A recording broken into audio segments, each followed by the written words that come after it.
The Gates of Horn and Ivory, by Francis Rosenfeld. Chapter 6. Going Home. She said goodbye to her mother at the mouth of the cave of Taenarum, crumbling under the weight of her sorrow and tears, and harboring guilt over feeling relieved when she finally stepped into its dark depths and its silence. Hecate was supposed to meet her and lead the way, but Persephone had walked that path so many times she really didn't need the dark goddess to guide her. She grabbed a lit torch from the wall and started her descent, feeling a little spacey and out of reality, and wondered whether this is how all those postulants she appeared to in dreams must have felt. The path looked the same as theirs too, something she had never noticed before, careful as she was not to fall behind Hecate's quick stride. Everything was dark and quiet, so quiet. She'd forgotten how still the underworld could be, compared to the world of the living, where the noise never ceased, not even in solitude.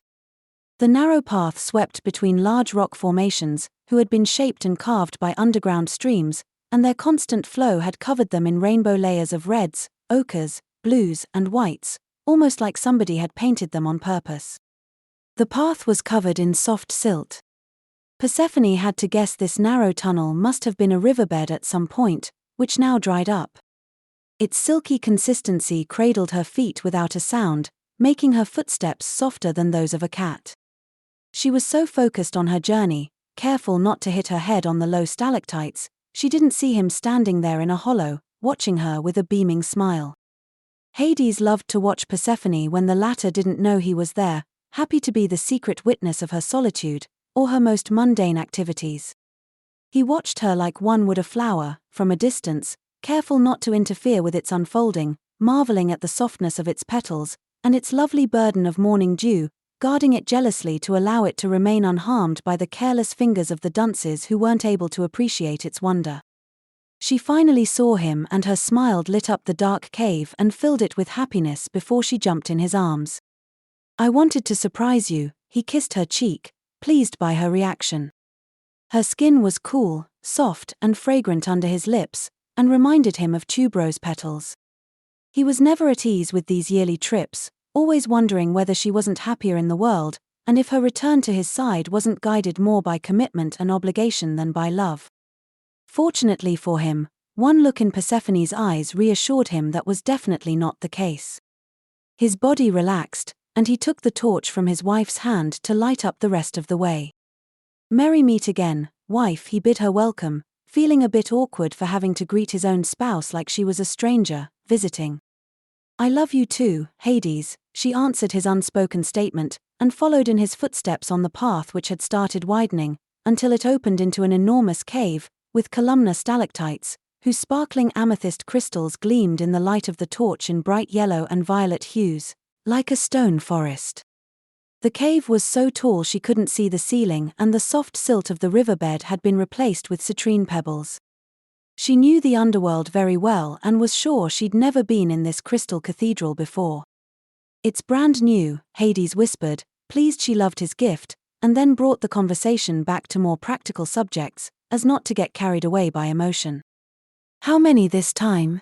116, she replied.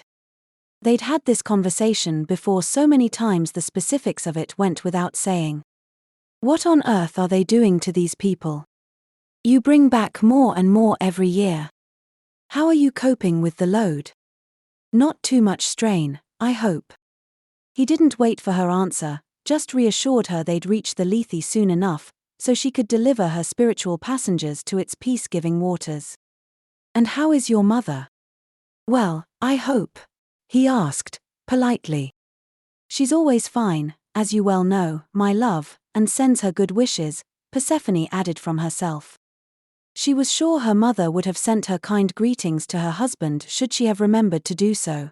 "You are a perfect diplomat," he couldn't help an ironic laugh. "How lucky am I to have such a wise queen by my side. I should involve you in war strategies," he continued. "Anyone who can mend that bridge, I can at least try, can't I?" Persephone looked dejected. "What happened in my absence? I missed my home so much. How are my gardens?" "You also missed your husband, one hopes," Hades commented with a slight tinge of jealousy.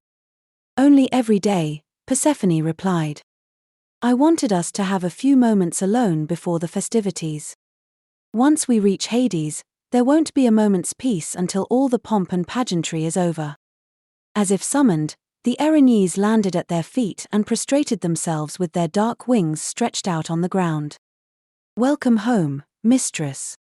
Thou whom the Moirai favored beyond measure with a most fortunate marriage. Persephone tried very hard not to laugh. Hades had a wicked sense of humor and liked to amuse himself by programming random bits of bizarre weirdness into the dwellers of the lower realms, just to watch her puzzled expression when the latter mindlessly delivered his messages. You can get up now, she smiled at the winged goddesses, who rose to their feet, satisfied their queen had shown them favor. What news, children? The world never runs out of wrong doors, mistress. We're carrying out our tasks as the gods commanded.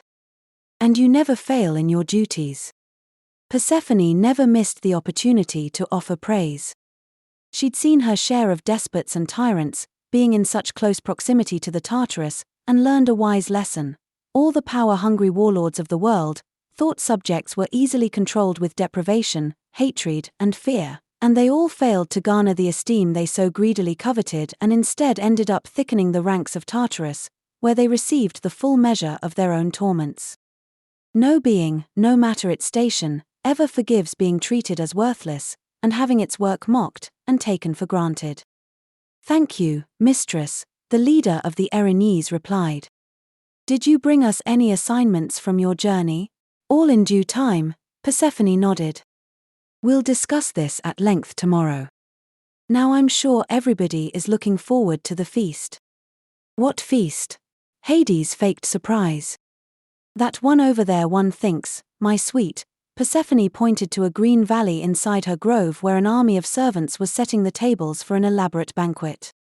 Large trellises overshadowed the tables, with their thick ebony beams covered in grapevine and ivy, and huge golden platters of figs, pomegranates, and grapes already lay on the table, among flower garlands and next to bowls filled with honey and ambrosia, and she could see Hebe wandering around, giving orders and straightening up details. Evidently the goddess of youth had been brought special from Olympus to pour nectar for the tonic gods.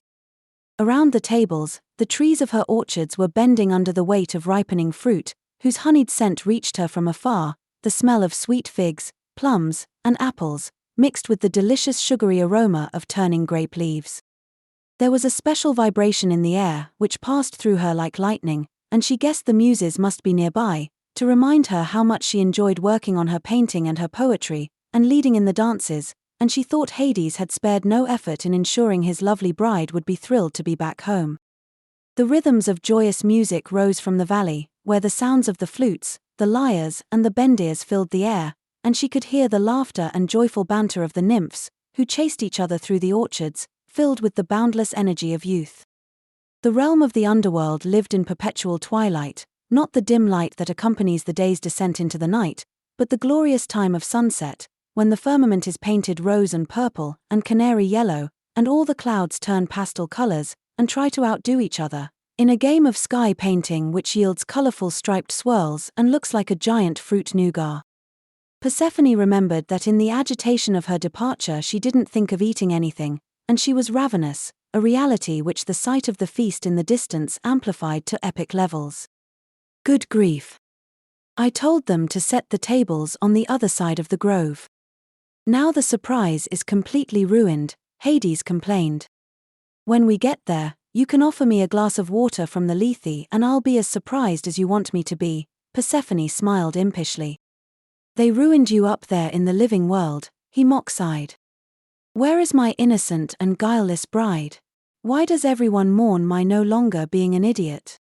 I'm starting to worry about that, Persephone asked herself silently. I can hear you, Hades replied.